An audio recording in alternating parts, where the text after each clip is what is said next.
नमस्कार दोस्तों, मेरा नाम है अनुज और मैं आप सभी का स्वागत करता हूं अपने चैनल पर जिसका नाम है शिवालिक प्रगति सेंटर। दोस्तों, मैं उम्मीद करता हूं कि आप लोग बहुत बढ़िया होंगे और बहुत बढ़िया तरीके से आप अपने एग्ज़ाम्स की प्रिपरेशंस कर रहे होंगे। आज सामान्य ज्ञान के कुछ और सवालों को मैं आपके साथ डिस्कस करूंगा दोस्तों। अगर आपको ध्यान हो, एचपी टीजीटी टैट जून 2023 में जो एग्ज़ाम हुआ है, उसके सवालों को मैं आपके साथ डिस्कस कर रहा हूँ और आज भी उसी का लास्ट पार्ट आपके साथ मैं डिस्कस करूँगा। दोस्तों, यदि आप हमारे चैनल पर पहली बार आपने विज़िट किया है और आप टैट के एग्ज़ाम्स की या किसी दूसरे एग्ज़ाम की पर्टिकुलर एग्ज़ाम्स की प्रिपरेशन कर रहे हैं, तो आपको मैं बता दूं, टैट पर मैंने 2023 में जो जून में जो 2023 में एग्ज़ाम हुआ है, उस पर 5 वीडियोज़ ऑलरेडी अपलोड कर चुका हूं। आज इसका लास्ट पार्ट आपके साथ मैं डिस्कस करूंगा, जिसमें कि सामान्य ज्ञान के सवालों को, जो बचे हुए सवाल थे, उनको पूरा डिस्कस करूंगा दोस्तों। और यदि आपको हमारा वीडियो पसंद आता है तो वीडियो को लाइक ज़रूर करें, चैनल को सब्सक्राइब ज़रूर करें, वीडियो को शेयर ज़रूर करें ज़्यादा से ज़्यादा।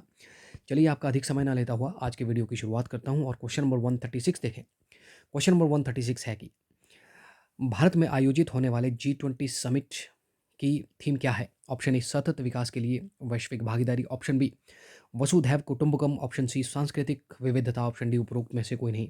और इस सवाल का जो सही जवाब है दोस्तों, वो है ऑप्शन बी वसुधैव कुटुंबकम, यानी कि one earth, one family, one future. ये G20 का समिट है जो कि भारत में आयोजित किया गया, नई दिल्ली प्रगति मैदान में इस सम्मेलन को आयोजित किया गया। 9-10 सितंबर 2023 में ये हुआ और ये G20 समिट्स का जो ये 18वां शिखर सम्मेलन था। ये भी आपको एग्जाम में सवाल पूछा जा सकता है।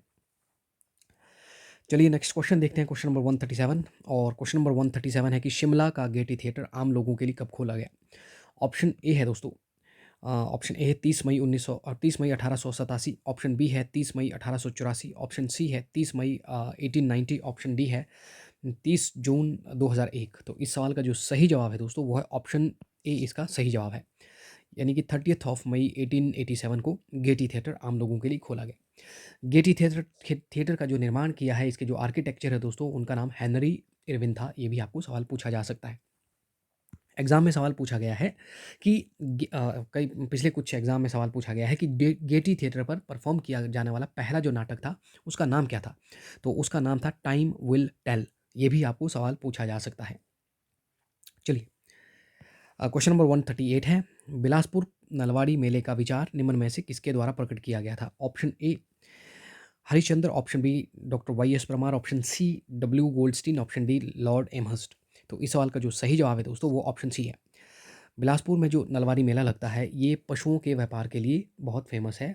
खास खास तौर पर मैदानी क्षेत्रों के जो बैल हैं, वो उनका इसमें व्यापार किया जाता है।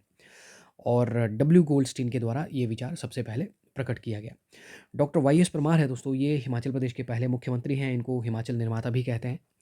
3-4 बार ये हिमाचल प्रदेश के मुख्यमंत्री रह चुके हैं, 4 बार। और लॉर्ड एमहर्स्ट जो है, ये शिमला आने वाले पहले गवर्नर जनरल थे और ये बंगाल के गवर्नर जनरल थे मेरे हिसाब से। तो ये भी आपको सवाल पूछा जा सकता है कि शिमला आने वाले पहले गवर्नर जनरल कौन थे? लॉर्ड एमहर्स्ट इस सवाल का सही जवाब होगा। चलिए, नेक्स्ट क्वेश्चन देखते हैं और क्वेश्चन नंबर 139 है, हिमाचल प्रदेश राज्य महिला आयोग किस वर्ष संगठित हुआ? Option A 1990, option B 1993, option C है दोस्तों 1997, ऑप्शन डी है 1999। तो इस सवाल का जो सही जवाब है वो ऑप्शन बी है। हिमाचल प्रदेश राज्य महिला आयोग का जो गठन किया गया वो 1993 में किया गया। महिलाओं के प्रति जो क्राइम बढ़ रहे हैं, उसके लिए इसका संगठन किया गया, उसके चलते इसका संगठन जो है किया गया। नेक्स्ट क्वेश्चन, क्वेश्चन नंबर 140 है दोस्तों, हिमाचल प्रदेश में शराब की बिक्री पर कितना अ, गाय उपकर काउ सेस लगाया जाता है? ऑप्शन ए 8 रुपये प्रति बॉटल, ऑप्शन बी है दोस्तों 10 रुपये प्रति बॉटल, ऑप्शन सी है 5 रुपये प्रति बोतल, ऑप्शन डी है इनमें से कोई नहीं। तो इस सवाल का जो सही जवाब है वो ऑप्शन बी है। 10 रुपये प्रति बोतल जो है हिमाचल प्रदेश में शराब की बिक्री पर गाय उपकर लगाया जाता है। नेक्स्ट क्वेश्चन, क्वेश्चन नंबर 141 है, सर्वोच्च न्यायालय द्वारा कितने प्रकार के रिट जारी किए जाते हैं? ऑप्शन ए है दोस्तों 4, ऑप्शन बी है 5, ऑप्शन डी है, ऑप्शन सी है 6, ऑप्शन डी है 7। तो इस सवाल का जो सही जवाब है वो ऑप्शन बी है दोस्तों। सर्वोच्च न्यायालय द्वारा अपने अधीनस्थ न्यायालय को 5 तरह के रिटें जारी किए जाते हैं। तो ये इसका सही आंसर होगा option number B. Question number 142 देखें, क्वेश्चन नंबर 142 है, निम्नलिखित में से किसकी नियुक्ति राज्यपाल के द्वारा नहीं की जाती है? ऑप्शन ए महाधिवक्ता, यानी कि एडवोकेट जनरल, ऑप्शन सी है, तो ऑप्शन बी है मुख्यमंत्री, ऑप्शन सी है राज्य लोक सेवा आयोग के सदस्य, ऑप्शन डी है उच्च न्यायालय के न्यायाधीश। और इस सवाल का जो सही जवाब है वो है ऑप्शन डी दोस्तों। उच्च न्यायालय के जो न्यायाधीश हैं और जो सर्वोच्च न्यायालय के जो न्यायाधीश हैं, इनकी नियुक्ति राष्ट्रपति के द्वारा की जाती है। और अगर आपको सवाल पूछा जाए, जैसे ऑप्शन ए जो महाधिवक्ता है, ये राज्य सरकार का सबसे बड़ा विधि अधिकारी अगर आपको पूछा जाए, तो राज्य सरकार का सबसे बड़ा विधि अधिकारी जो है वो महाधिवक्ता होता है। और हाँ, यदि आपको पूछा जाए केंद्र सरकार का सबसे बड़ा विधि अधिकारी, तब हो जाएगा आंसर महालेखाकार और महानियंत्रक, जिसको हम कैग कहते हैं। माफ़ कीजिएगा, attorney general of India. Attorney general of India, CAG नहीं। अ, केंद्र सरकार का सबसे बड़ा विधि अधिकारी अगर पूछा जाए तो भारत के महान्यायवादी, जिसको अटॉर्नी जनरल ऑफ इंडिया भी कहते हैं, तो ये इसका सही जवाब हो जाएगा। सो चलिए नेक्स्ट क्वेश्चन देखते हैं। क्वेश्चन नंबर 143 है दोस्तों, निम्नलिखित में से कौन भारतीय रिजर्व बैंक आरबीआई के वर्तमान गवर्नर है? ऑप्शन ए है दोस्तों रघुराम राजन, ऑप्शन बी है उर्जित पटेल, ऑप्शन सी है शक्तिकांत दास, ऑप्शन डी उपरोक्त में से कोई नहीं। हालांकि इन सभी ने जो आरबीआई है दोस्तों उनके गवर्नर के रूप में कार्य किया है, लेकिन वर्तमान आपको पूछा गया है तो वर्तमान गवर्नर जो आरबीआई के हैं वो शक्तिकांत दास है। आपको सवाल पूछा जा सकता है कि जो आरबीआई का जो गवर्नर होता है, आरबीआई के गवर्नर को कितने साल के लिए चुना जाता है, उनका कार्यकाल कितना होता है? तो कार्यकाल उनका 3 वर्ष का होता है, 3 साल का कार्यकाल आरबीआई के गवर्नर का होता है। और शक्तिकांत दास को दोबारा आरबीआई का गवर्नर नियुक्त किया गया है। अभी इससे पहले भी यही थे, तो दोबारा जैसे मैंने कहा कि 3 साल बाद इनका कार्यकाल खत्म होता है, तो दोबारा इनकी नियुक्ति जो है शक्तिकांत दास की नियुक्ति आरबीआई के गवर्नर के रूप में की गई है। अगर आपको सवाल पूछा जाए कि आरबीआई के पहले जो गवर्नर कौन थे, पहले भारतीय गवर्नर कौन थे, तो इस सवाल का जो जवाब होगा वो होगा सी डी देशमुख।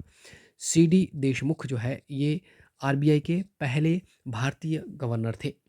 और अगर भारतीय गवर्नर यानी कि भारतीय गवर्नर ये थे जी। और आरबीआई के फर्स्ट जो गवर्नर थे दोस्तों, उनका नाम है ऑब्सबॉर्न स्मिथ, जो है आरबीआई के फर्स्ट गवर्नर थे। लेकिन मैंने आपको बताया आरबीआई के पहले भारतीय गवर्नर और वर्तमान गवर्नर।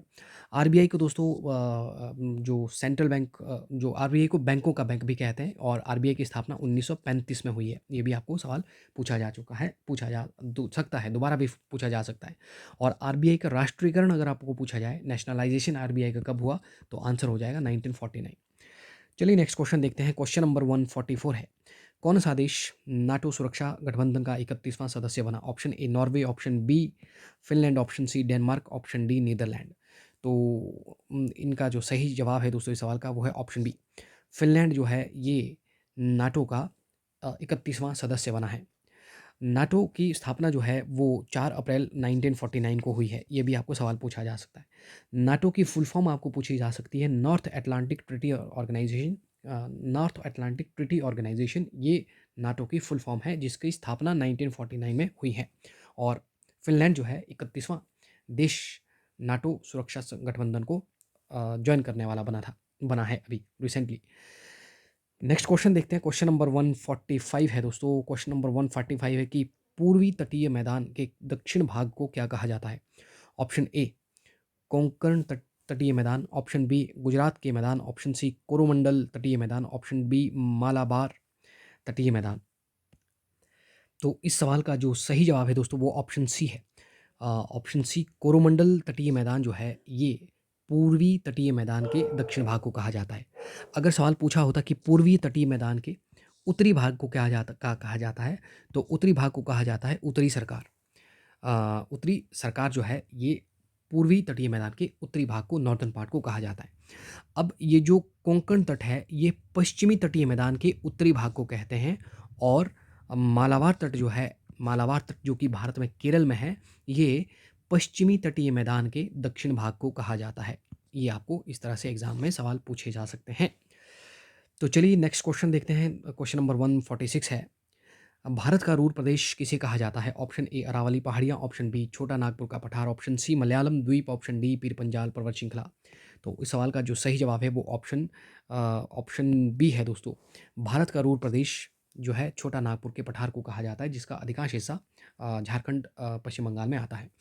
मैंने जब ये क्वेश्चन पेपर आपके साथ डिस्कस करना शुरू किया था, तो पहले ही मैंने मेरे ख्याल से पहले वीडियो में मैंने आपको ये बात कही थी, ये सवाल एग्ज़ाम में पूछे जाते हैं। अब आप देखिए तो इस सवाल को पूछा गया है। अरावली पहाड़ियाँ दोस्तों, ये अरावली पर्वत श्रृंखला जो है ये विश्व की सबसे पुरानी पर्वत श्रृंखला है। और पीर पंजाल पर्वत श्रृंखला ये हिमाचल प्रदेश के चंबा ज़िले में स्थित है। आपको सवाल पूछा जा सकता है। चलिए नेक्स्ट क्वेश्चन। और क्वेश्चन नंबर 137 है कि विश्व मौसम विज्ञान संगठन का मुख्यालय अवस्थित है। Option A New York, option B Geneva, option C Sydney में, ऑप्शन डी टोक्यो में। तो इस सवाल का जो सही जवाब है वो ऑप्शन बी है। विश्व मौसम विज्ञान का जो विश्व विश्व मौसम विज्ञान संगठन का जो मुख्यालय है वो जिनेवा में है।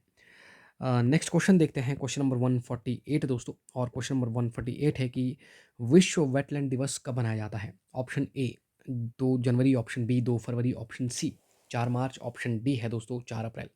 और इस सवाल का जो सही जवाब है वो ऑप्शन बी है। विश्व वेटलैंड दिवस जो है, वर्ल्ड वेटलैंड डे, ये 2 फरवरी को मनाया जाता है। और ये इसीलिए मनाया जाता है कि जो जो वेटलैंड यानी कि जो आर्द्र भूमि जो स्थल है दोस्तों, जो वेटलैंड्स हैं, उनकी हालत जो है, उनकी हालत दिन प्रतिदिन उनकी हालत ख़राब हो जा रही है उनकी।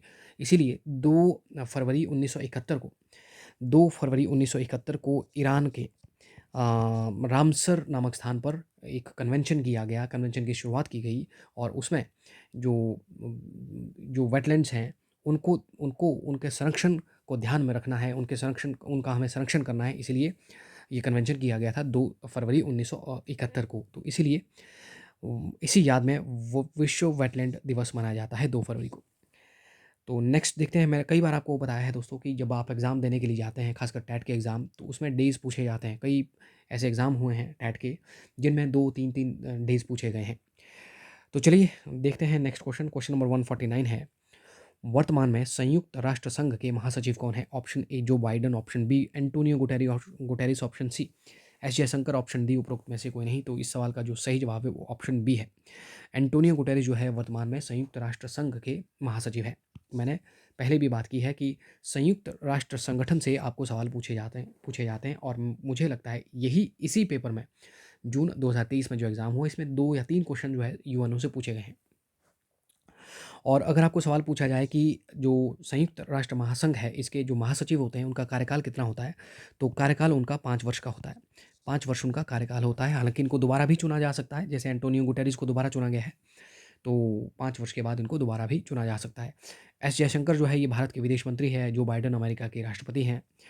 तो चलिए नेक्स्ट क्वेश्चन देखते हैं। आज का लास्ट सवाल है दोस्तों कि संयुक्त अरब अमीरात की राजधानी है। Option A Riyadh, option B Dubai, option C Abu Dhabi, option D इनमें से कोई नहीं। तो संयुक्त अरब अमीरात यानी कि यूनाइटेड अरब अमीरात जो है, इसकी राजधानी है ऑप्शन सी आबू धाबी।